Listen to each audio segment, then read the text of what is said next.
Olá, pessoal, boa noite. Estamos iniciando mais uma live por aqui, dando continuidade ao nosso projeto Juntos pela Ciência. O nosso tema de hoje é super especial. A gente vai conversar um pouquinho sobre materiais didáticos, materiais de ensino para crianças com diagnóstico de TEA, sob a luz da análise do comportamento aplicada. E quem vai conversar com a gente sobre esse assunto é a Priscila Braide. A Priscila, ela é fundadora da editora Estímulos ABA e é mestre em Psicologia Comportamental, Análise do Comportamento Aplicada. Então ela vai conversar um pouquinho com a gente sobre o que esses materiais têm de diferentes, né? Como eles são pensados, como eles são implementados para essas crianças e como eles colaboram com o processo de inclusão. Então sejam todos muito bem-vindos. Eu vou chamar a Priscila aqui para participar e a gente já inicia o nosso bate-papo. Estamos esperando a Priscila se conectar.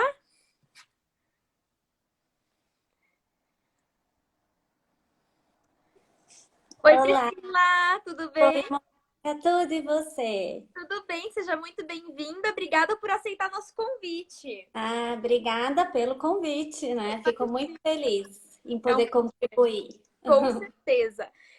Priscila, então acho que para a gente começar, você podia contar um pouquinho para a gente qual é o trabalho da editora Estímulos, porque é bem dentro do que a gente vai conversar. Acho que você contando um pouquinho como vocês trabalham já introduz bem o assunto. Sim, né? Bom, a estímulo, né? Vou até fazer aqui um parênteses, né?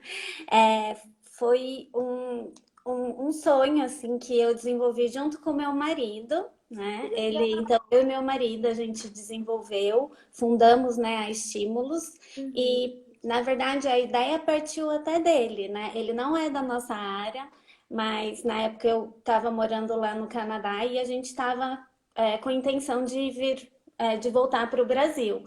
E eu vivia comprando materiais e materiais lá fora, né, lá no Canadá. E a Estímulo surgiu da necessidade do meu trabalho.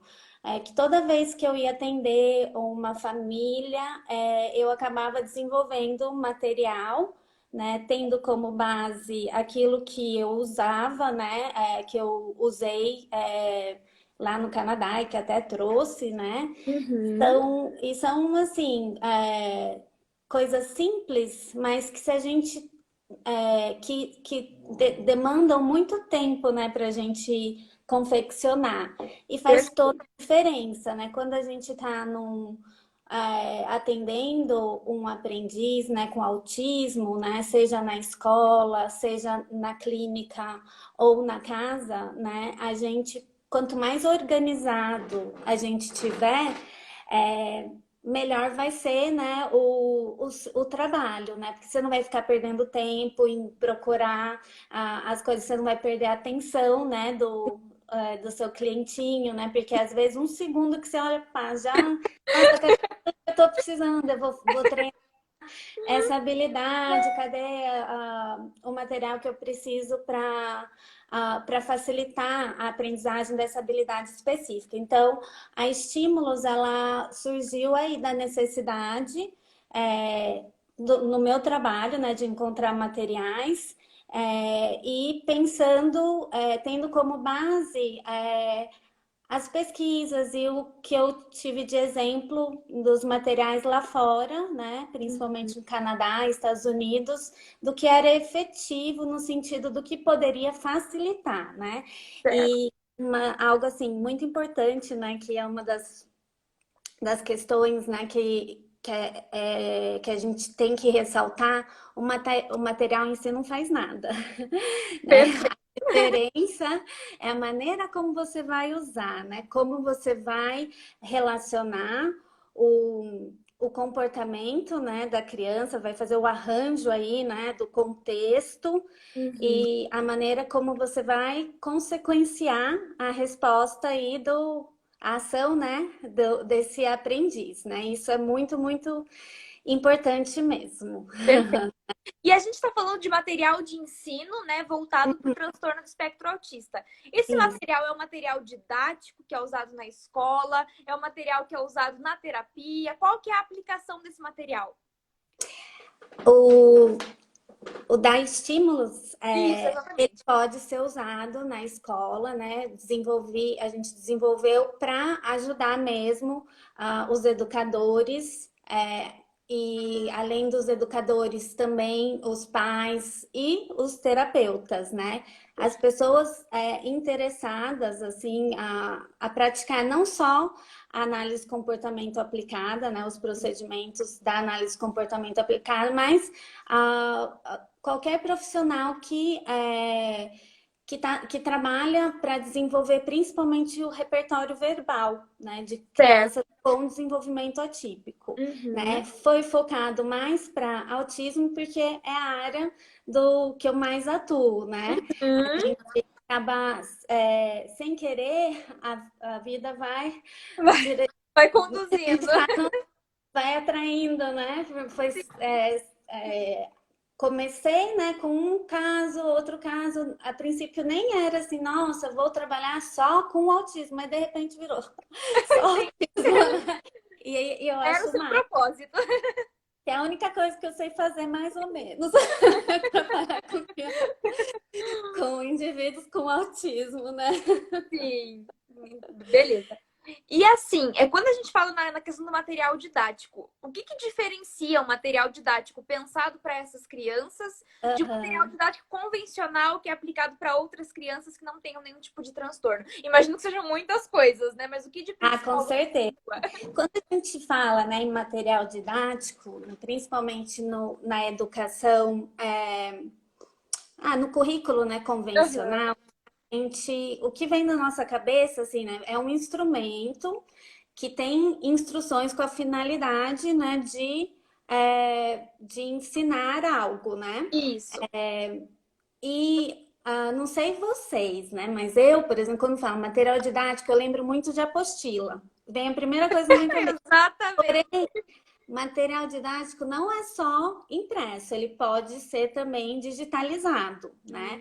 Ainda Hum, mais agora, né, nessa época de pandemia, né, de ensino à distância, a gente vê o quanto que um material digitalizado facilitaria a vida, né? sim, Porém, não garante também, né, uma claro. aprendizagem, a continuidade aí da aprendizagem, né? A gente sabe que tem que ter todo um contexto, né? Sim. Bom, então, assim, para algumas crianças, né, como a gente falando no transtorno do espectro do autismo, Uhum. é um espectro, né? Um guarda-chuva. Não, mesmo um aprendiz vindo com dois aprendizes vêm com o mesmo diagnóstico, autismo leve. A gente, as necessidades vão ser diferentes, né? Certo. A maneira como o diagnóstico vai se manifestar nesses dois aprendizes vão ser de maneiras distintas, né? Uhum. É por isso que até eu tive o prazer de ver as lives anteriores, né? E a professora, né, doutora Cláudia, até explicou muito bem, né? Que a gente analista do comportamento, a gente vê o quê? Os déficits e os excessos. Então, para cada uma dessa criança, os déficits e os excessos serão diferentes. Uhum. Algumas crianças, elas vão ter sim a capacidade de aprender numa situação de grupo e Uhum. com o mesmo currículo que as crianças da mesma idade dela estão sendo expostas, né? Então, ela vai usar as mesmas apostilas, os mesmos materiais. Em algumas situações, a gente vai precisar fazer algumas adaptações, Uhum. mas pontuais. Então, às vezes, ao invés ela ler um texto de 5 parágrafos, ela vai ler um texto com 3 parágrafos e ao invés de responder 5 perguntas, ela responde 3 ou até 2. Na hora da prova também, né? Tem casos assim de crianças e adolescentes que elas estão inseridas como estudantes de inclusão, né? Alunos de inclusão, mas a única coisa que está sendo modificada é a maneira como a prova é apresentada, a avaliação é apresentada, né? Perfeito. Então, assim, o que vai diferenciar é que, às vezes, o repertório da criança de inclusão está tão distante, né, do repertório esperado para a idade, né? E aí a apostila, né, aquele material didático que foi planejado para aquela escola, para aquela sala, né, não vai funcionar, não vai significar nada para ela. Então, dependendo do grau de comprometimento, aí a gente vai precisar fazer o plano de ensino individualizado. Nem todas as crianças do espectro, elas vão precisar de um TEI, né? Que Uhum. significa, né? E aí, quando a gente fala do TEI, daí sim, daí o material precisa ser, sim, muito específico para a necessidade daquele aluno. As metas e os objetivos de ensino vão ser totalmente individualizados. A gente vai verificar em equipe, né? O que é importante na vida dessa criança aprender, qual é a tolerância dela, né? Então, além do ensino, né, de novas habilidades, a gente tem que lidar muitas vezes com os excessos comportamentais que acabam impedindo aí que ela aprenda novas habilidades, né? Quando a gente fala em excessos comportamentais, são aqueles comportamentos que são incompatíveis com a aprendizagem dessas habilidades que são super importantes ao longo da vida, né? Certo. Legal. Então, na verdade, esse material, toda essa questão da adaptação, né, é um grande instrumento de inclusão, né? Porque permite que a Exato. criança aprenda na escola, ali na escola Isso. regular, junto com Uhum. outras crianças da mesma idade, mas de uma forma que faça sentido para ela, né? Exatamente, exatamente. E assim, e lembrando que, novamente, né, o material por si só não vai fazer nada, né? É Perfeito. a maneira como você vai estruturar a relação aí do comportamento, que a gente sempre tem que falar sobre, quando a gente fala em comportamento, né, a gente está falando na relação com o ambiente. Sim. O comportamento não é isolado. E quando a gente fala em ambiente, a gente também está falando nas pessoas, né? No ambiente social. Como que as pessoas que estão interagindo com esse aluno, elas interferem aí, modificam o comportamento dessa criança, né? Sim. E, de novo, né? Criança, mas pode ser não só Claro. todos, né? Jovens, né? Adolescentes, né? E quando a gente desenvolve um material específico, seja ele um material didático, seja um recurso, né, didático, né, uma ferramenta que a gente tem o propósito de desenvolver, de ensinar uma meta específica, a gente precisa ter clareza de que esse material, que essa ferramenta está ajudando a chegar no objetivo que a gente quer ensinar. Claro. Por exemplo, vou aqui, posso mostrar? Claro. Então, o cuidado na hora de selecionar o material é muito importante, né? A gente sabe que as crianças do espectro, elas podem sim ter hiperfocos, né? Elas têm hiperfocos e às vezes a gente está querendo ensinar, a gente acha que a gente está ensinando alguma coisa, mas se a gente não isola, né? Ou um estímulo, por exemplo, né? Isso tem muitos estudos na área de controle de estímulos, né? Se a gente não deixa claro, né, a dimensão de um estímulo específico, a gente pode estar ensinando a criança uma resposta que está sob controle de um outro estímulo que a gente nem estava esperando que ela fosse responder. Por isso que muitas vezes a gente precisa começar um ensino com algo assim mais controlado, né? Então perceba aqui que o fundo é branco, justamente que aqui eu tô tentando, eu espero, né, que o que Sim. esteja controlando a resposta seja para nomear, né, ou para identificar essa imagem, né? Então, onde está o brinquedo, né? Uhum. Ou o que é isso? Daí a criança vai falar, um brinquedo, Uhum. ou caixa de formas, né? Seja Uhum. exatamente isso, né? Então, daí a gente faz também o emparelhamento, né, de figuras exatamente idênticas, né, com as mesmas características. Certo. Então, aqui um exemplo do. Então, a gente começa isolando mesmo, né? Aham. Nem sempre a criança vai precisar iniciar aqui, tá bom? Então, aqui Certo. é um carro, né, com fundo branco, então estou isolando aqui o estímulo, né, do carro preto. E aí depois a gente passa por um outro estágio que seria ah, de semelhanças, né? Ela compreender que isso é um carro, né? Mas isso também é um carro, esse também é um carro, isso também, Tá. né? Então, assim, aqui, por exemplo, isso, né, é uma coruja, mas é uma ave, né? Então, entender que isso é uma ave, né? Mas que isso também é uma ave, né? Uhum. Tá vendo? Então, daí você vai trabalhando assim. O Certo. fato de serem os flashcards, né? Por que a gente recomenda, né, os flashcards?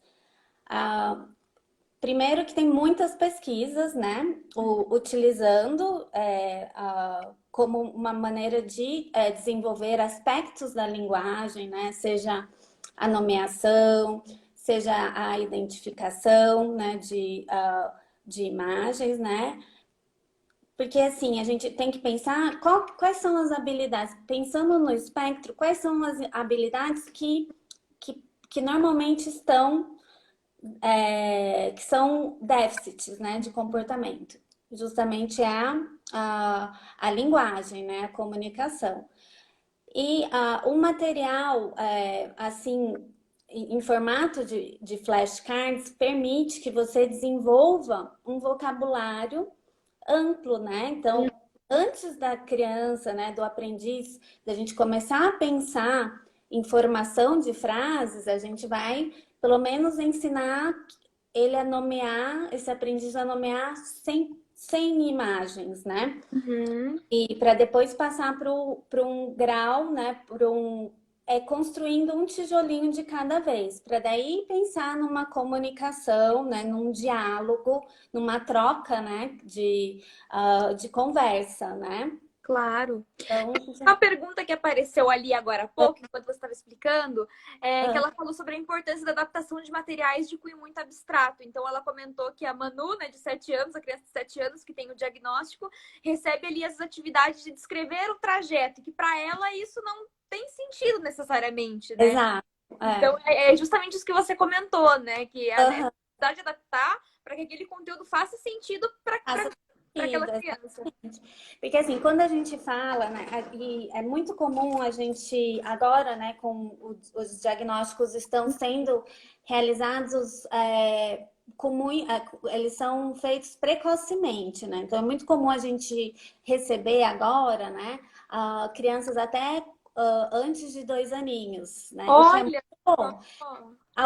Muitas dessas crianças já estão inseridas numa escolinha infantil. Uhum. E quando a gente está falando de crianças pequenas, a distância entre o que uma criança com desenvolvimento atípico sabe Uhum. para uma criança com desenvolvimento típico, sabe, é muito pouca a distância, né?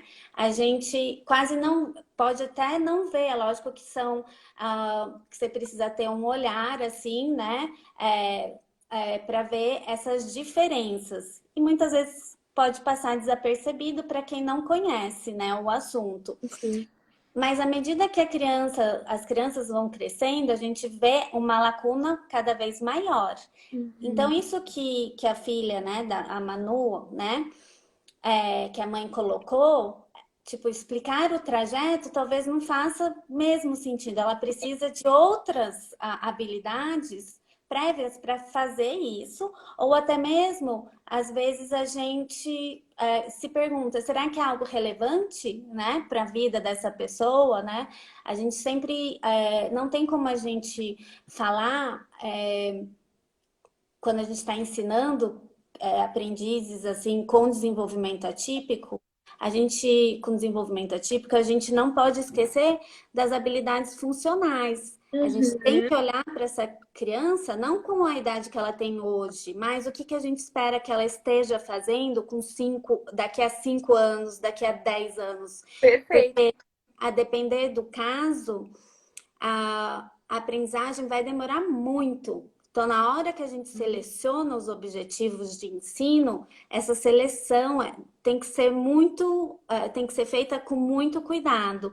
Por isso que não cabe somente ao analista do comportamento. Essa seleção é feita em equipe. Uhum. Também aí vocês falaram, né, sobre Sim, equipe multidisciplinar, né? sim.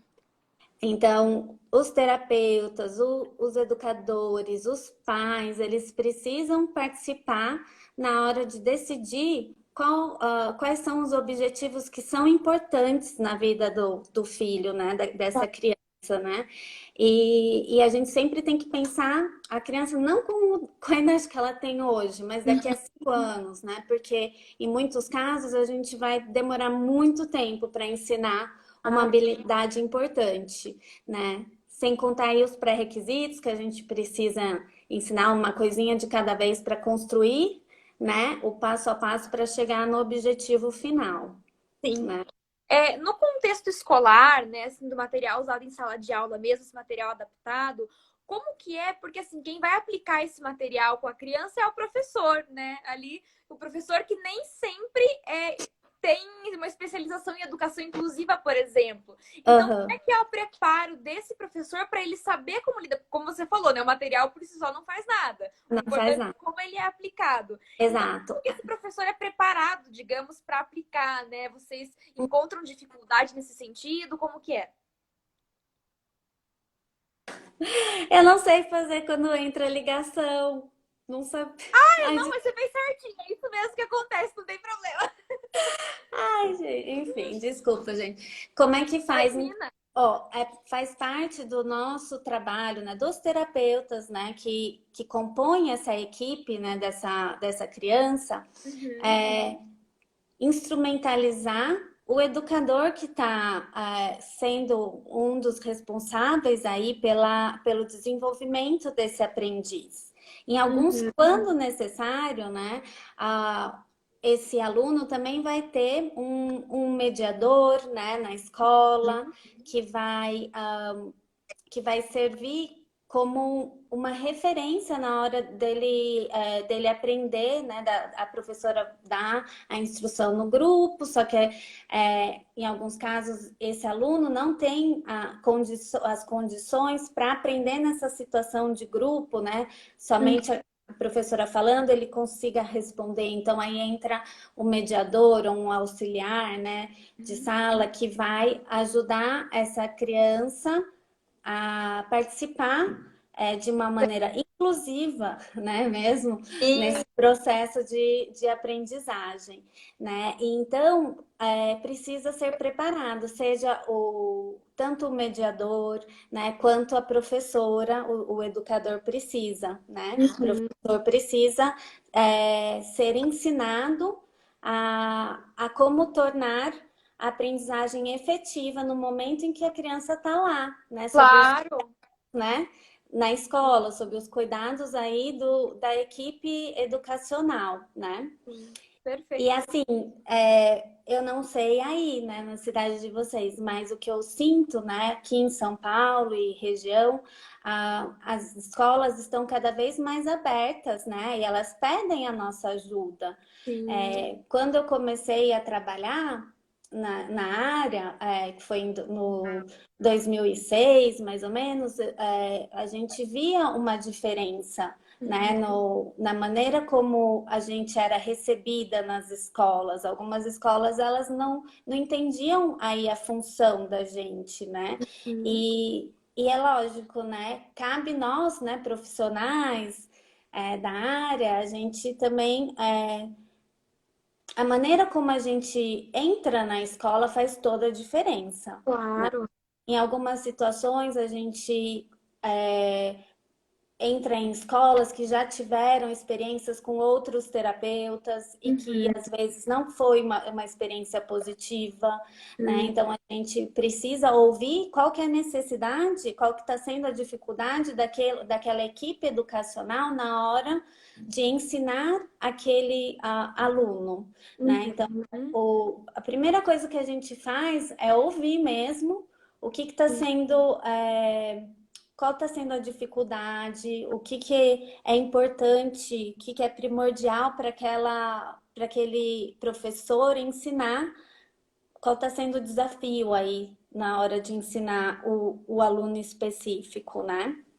Mas que bom que você vê evolução, né? Nesse sentido, é Sim, muito muito, legal você muita dizer isso, evolução, que tem muita melhorado, né? sim, Isso com é muito certeza. legal. Ainda mais agora, né? A gente vê e eu admiro muito, nossa, tanto os professores, né, nessa situação de ensino à distância, quanto o esforço aí dos pais, né? Nossa, eu tenho muita admiração mesmo por tudo que eles estão fazendo, porque não é uma situação fácil, né? Não é mesmo, Com né? Então, certeza. uhum. Priscila, agora tem uma curiosidade que me surgiu. Quem é o profissional que pode fazer esse desenvolvimento de material, né? É o analista do comportamento ou não necessariamente? Não. Qualquer pessoa, qualquer pessoa da equipe pode sim fazer, Ah, né? legal. O que acontece é que a gente, né, enquanto analista do comportamento, a gente vai entrar em contato lá com a escola, com o material, né, com o conteúdo que vai ser ensinado Uhum. para esse aprendiz. E aí a gente vai, ou está sendo ensinado, e aí a gente vai perguntar, e aí, tá funcionando, né? Nessa, com esses materiais ou não? Como é que tá sendo? Ah, não, ele olha, já rasga, né? Tem situações que já se criou aí uma história aversiva, né? Uma relação aversiva aí do material, né? Seja ele didático ou não, ou às vezes a própria escola já tem assim uma conotação não agradável para aquele estudante, né? Para aquele aprendiz. Aham. O papel é fazer com que é, aumentar a probabilidade aí, né, da aprendizagem, né? A gente trabalha com relações probabilísticas, né? Essa acho que é a grande contribuição de nós, analistas do comportamento, para qualquer disciplina é a relação probabilística, né? Qual que é a probabilidade desse aluno permanecer sentado por tanto tempo, né? Por 15 minutos, ouvindo a professora falando, sem fazer nada, a não ser ficar ouvindo. Qual que é a probabilidade? Hum, é pouca. Então, vamos começar com 1 minuto, né? O nosso trabalho não é só, né?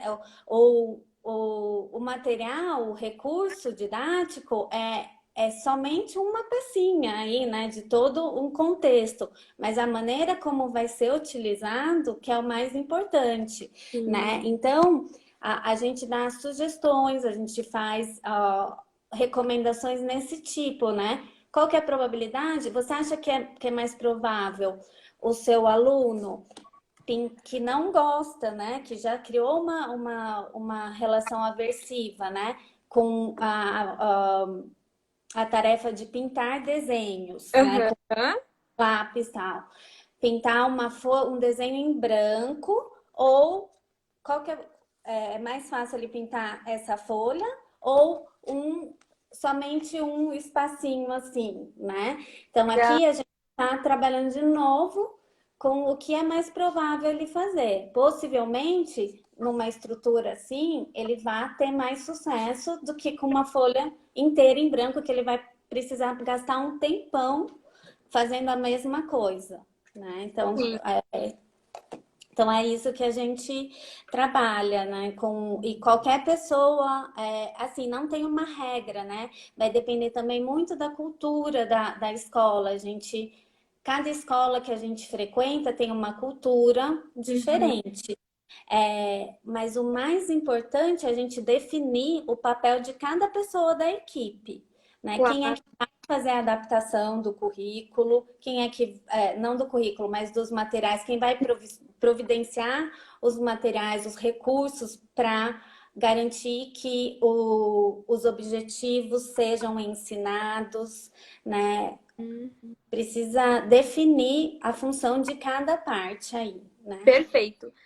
A gente falou numa das nossas lives anteriores sobre as pistas visuais, né? E aí, até Uhum. conforme você foi mostrando ali os flashcards, eu lembrei disso. A pista visual, ela é um tipo de material de ensino?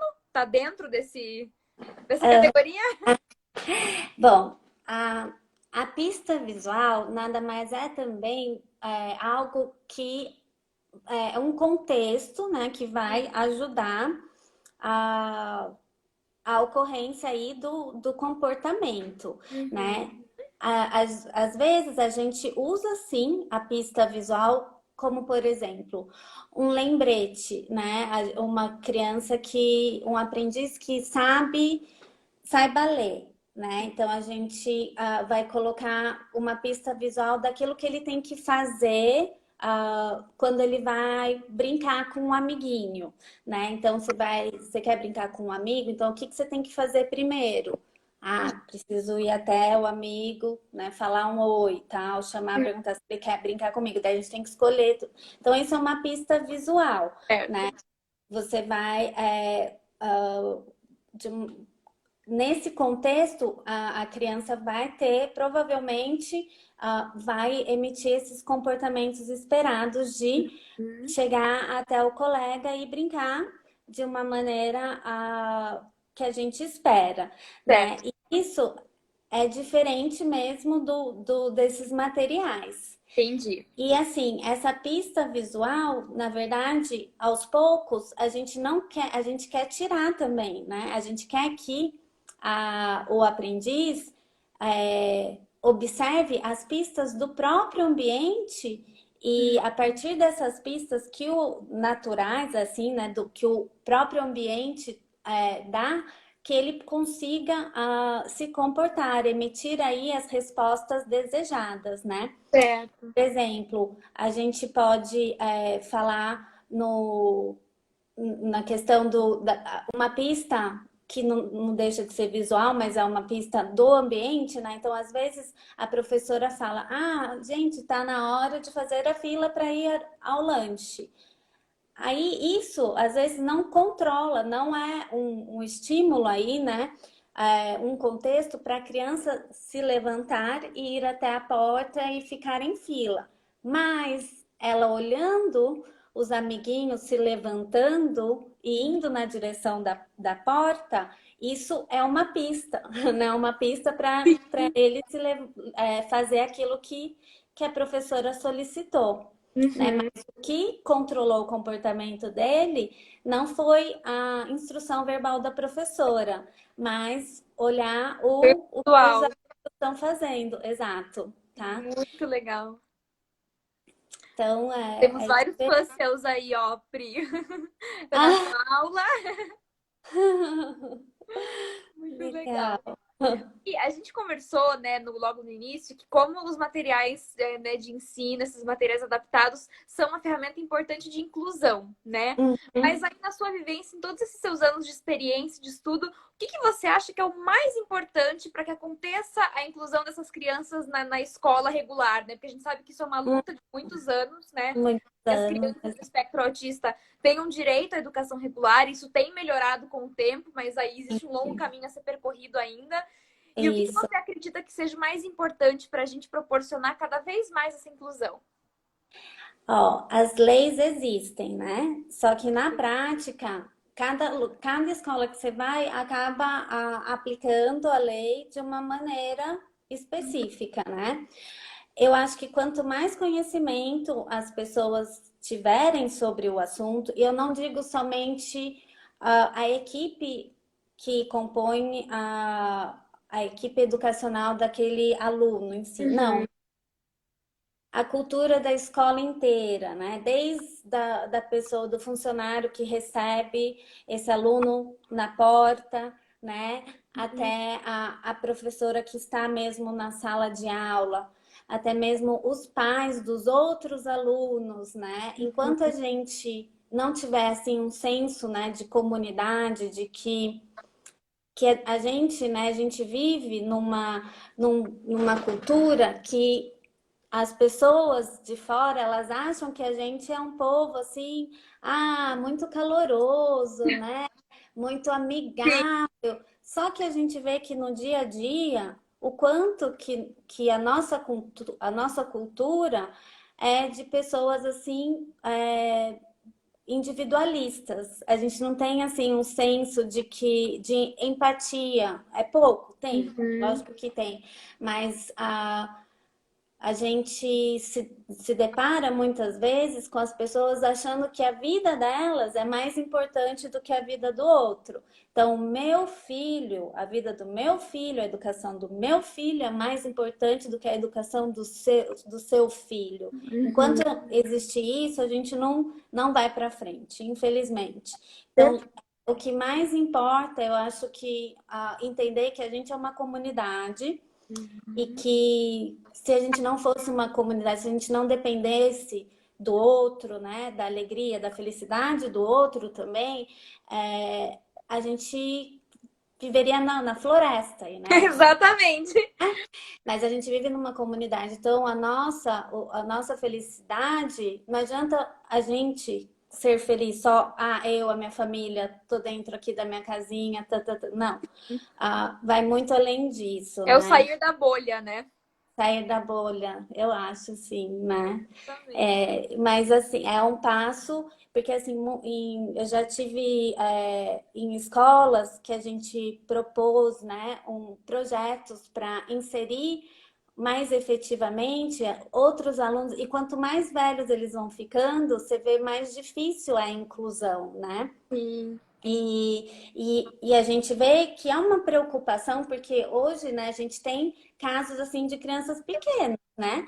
Mas e essas crianças vão crescer e vão se tornar adultos. E tem pesquisas que mostram, né, que muitos dos alunos assim que entram na faculdade com outras deficiências eles acabam se formando, mas a maioria das pessoas com autismo que entram na faculdade, elas não se formam, elas desistem por conta da questão social mesmo. Nossa. Então, isso é muito triste, né? E voltando, né, os projetos que eu já tentei, assim, inserir em algumas escolas, vamos fazer cada dia ser um ajudante desse colega, né, para Uhum. fazer, assim, pares mesmo, né, de inclusão, né, você vai ser o ajudante do fulaninho hoje, não por todo o período, né, por um Sim. período, não, mas os pais não vão gostar disso, os pais dessa outra, então, Sim. ai, é um passinho de formiga, né? Mas a gente não perde a esperança, a Não gente mesmo. vai vendo o que é possível fazer a cada dia, né? E essa questão de envolver as outras crianças, porque até a Ana Paula tinha perguntado ali pra gente como é que se lida com o bullying nesses casos, né? Da criança com o transtorno que vai para Uhum. a escola regular. Eu acho que até o envolver outras crianças, né, nesse processo é uma das formas de combater isso, né? Com De certeza, com ajudar a certeza, criança a porque conviverem. enquanto eles não sabem, né? E é uma outra questão que eu me deparo com as famílias, né? Que a gente sempre conversa, né? Algumas famílias perguntam, né? Quando que eu conto para o meu filho, né? Dependendo, é lógico, né? Do grau de Claro. comprometimento, porque elas se sentem diferentes, né? Principalmente quando elas têm o cognitivo preservado, elas percebem que são diferentes, que elas respondem de maneira diferente das Uhum, crianças, dos colegas, dos seus pares. Então, uhum. quando que eu posso contar para o meu filho? Quando? Ontem? Nesse caso, ontem? Vamos contar então? Porque às vezes os pais não estão preparados. Né? Não Sim, é nem a criança, né? E não tem exatamente. problema, a gente respeita aí o momento tanto da criança quanto dos pais, né? Da mesma maneira que a gente modifica o comportamento do filho, é isso eu sempre falo. Da mesma maneira que eu vou modificar o comportamento do seu filho, eu também vou modificar o comportamento de vocês, né? Porque é uma relação, né? Com certeza. O comportamento não é isolado.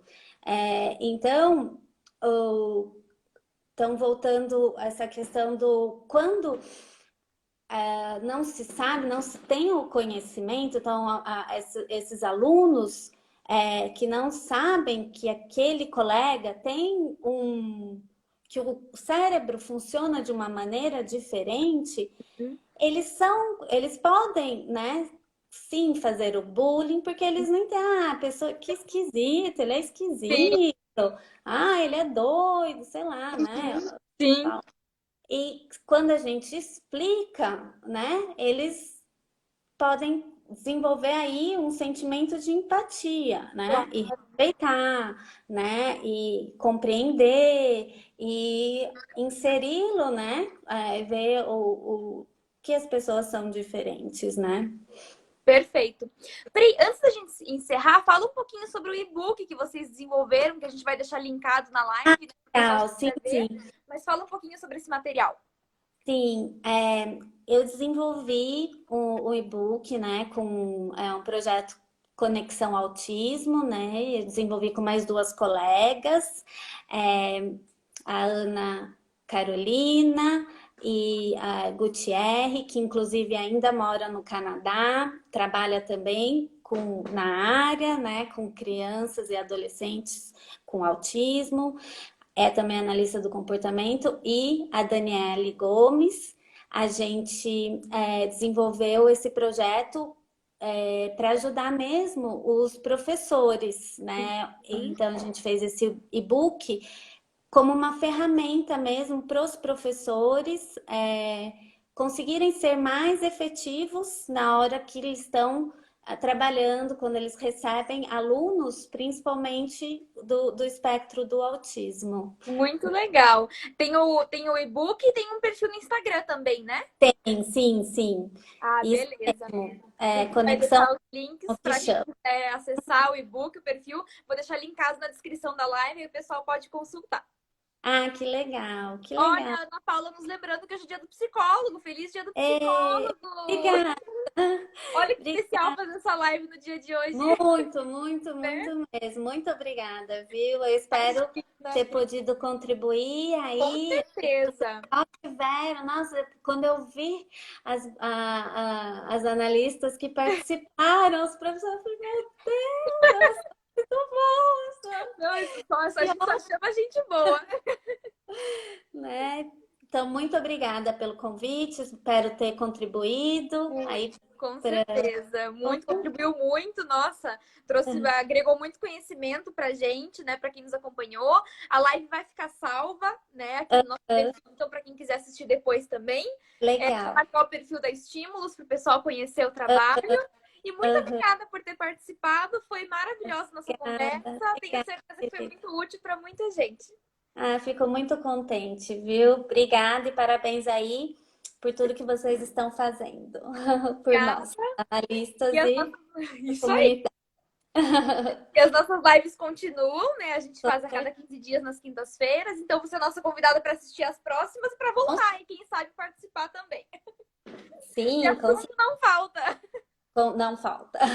Não é? Muito obrigada, Mônica. Obrigada Obrigada, mesmo. Pri. Boa noite. Boa noite, pessoal. E aguardem que logo, logo a gente divulga aí o tema da nossa próxima conversa. Tchau, Boa- tchau. Um beijo. Obrigada. Boa Tchau, tchau. noite. Boa noite.